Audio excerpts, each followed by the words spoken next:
All right, guys, welcome back to a part 3 series of I Should Have Cheated. But before I get into this video, if y'all just now catching up or just now finding me on your FYP page, listen.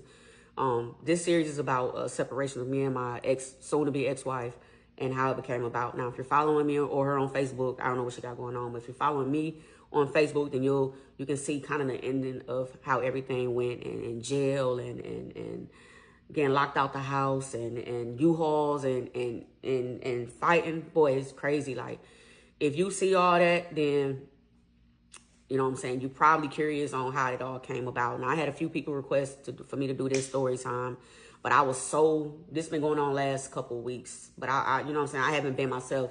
But mentally, I am in a better place where I can sit down and talk about it to where I'm not, you know, emotional or anything. I'm honestly, I'm actually doing much better. Like, I'm back on my content. I'm doing what I got to do. And a lot of people didn't think this was real because I'm a content creator. Like, I could never get her on the video with me. And I hate it had to be this way. Like I hate that she's a part of this, like for real, but it's this is real. Like, this is, ain't no cap in this at all. Like, I hate this has happened, but it's real. So yes, we broken up. It was a bad one, and I'm here to tell my story. She since then reached out to me and said that it's not fair. I'm bashing her on Facebook. I got her looking bad, as you should look bad. But she was like, I'm not telling my whole story. I need to tell what I did to make her step out and cheat on me. Like, she blamed me for her stepping out cheating on me. But we gonna get into all that. Breaking this series down, of course, you know, TikTok only let me do 10 minutes at a time. Wish I could just do a whole video with my camera and just post it and be done with it. But I don't know how many videos it's going to be, but we're going to get there. I'm doing the beginning to the end. I'm not leaving nothing out. So if you're new, welcome, and let's get into the video. So, part 3, I should have cheated. So, last video I left off saying we got married and life was good. Like, we were just the perfect family. I mean, like, I didn't post a lot. But we just did so much as a family. Like, and I love that. I love doing things as a family, as a group. We started out with a family of 7. We ended out with a family of 5. So majority of our marriage, it was just me, her, my 2 babies, my 2 youngest kids, and her youngest daughter. So it was just, majority of the time, it was just us. And we taking these trips. We just an active ass family. And if you ever follow her on Facebook, you probably see her like every day. I'm talking about. But let me tell y'all this. Just because a person posts you on social media every day and brag about what you do and love on you, oh, I love you, I miss you, baby, all that, that don't mean nothing. That don't mean nothing just because a person do that. That do not mean nothing. So if you followed her or wherever, you see how, you know, we stayed on each other's social medias, just, you know what I'm saying, just recognizing each other, you know, as my wife or whatever. And you think everything good. You think everything good. But we had our first argument. It was about something I don't want to bring the kids into this, so I'm going to kind of skim through it a little bit. So we got in our first argument about some things her son was doing. Like, I don't like people sitting in my house. I'm a private person. I do not like people sitting in my house, especially people I do not know. So her son got a little older and he just, you know, started hanging and getting involved in the wrong things. And the people sitting around the house were just like that. They were people getting involved in the wrong things. And I didn't want that type of stuff around me. So I went to her, told her she need to fix this. I don't care what's going on. I don't care how much you want him to be a teenager. I'm not allowing no people to sit in my house. No, these YNs, I'm not doing it, you know.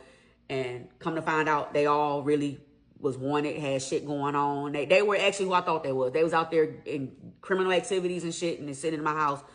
I told them not with that. So I let her handle the situation. I thought it was handled. I sat back like, cool, okay, all right. So it continued. So I'm like, damn, you know. I went back to her, like, you know. And she was the kind of mother that don't want to tell her kids no, or really just don't want to put her kids in their place.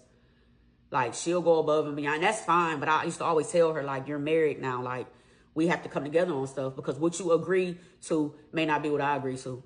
And anything that she didn't like on my end or with my kids or something, you know, she had absolutely no problem coming and tell me. And I will fix it. I will fix it. I will make sure I fix it for her because I got a wife now. And you know, and we coming together on this household. I've never really had to to share that with nobody. Like, you know, like my kids come in my room at 1 o'clock in the morning to show me a TikTok, you know, and I'm going to laugh. You know what I'm saying? And we're going to laugh and we, you know, being married, you have to balance it out. Like, you know, it's all about respect. Like, my kids knew about the respect thing. And I'm not saying that, you know, they didn't know. I'm just saying, like, I made sure my end was straight, you know, because I'm married now. Like, y'all just can't bust in the room at 1 o'clock in the morning. Like, you know what I'm saying? Like, that's what you have to think about when you sharing space with somebody about the changes that's gonna come with it. A lot of people don't look that far. They're thinking about now. They're living in the moment. But anyway, for about a whole year, a majority of our arguments was about kids, about her son and what he was doing, and it frustrated me so much. I told her, I packed my bags. It was spring break. Maybe spring break 2022. I packed my bags to leave. And I was like, you know what? I can't.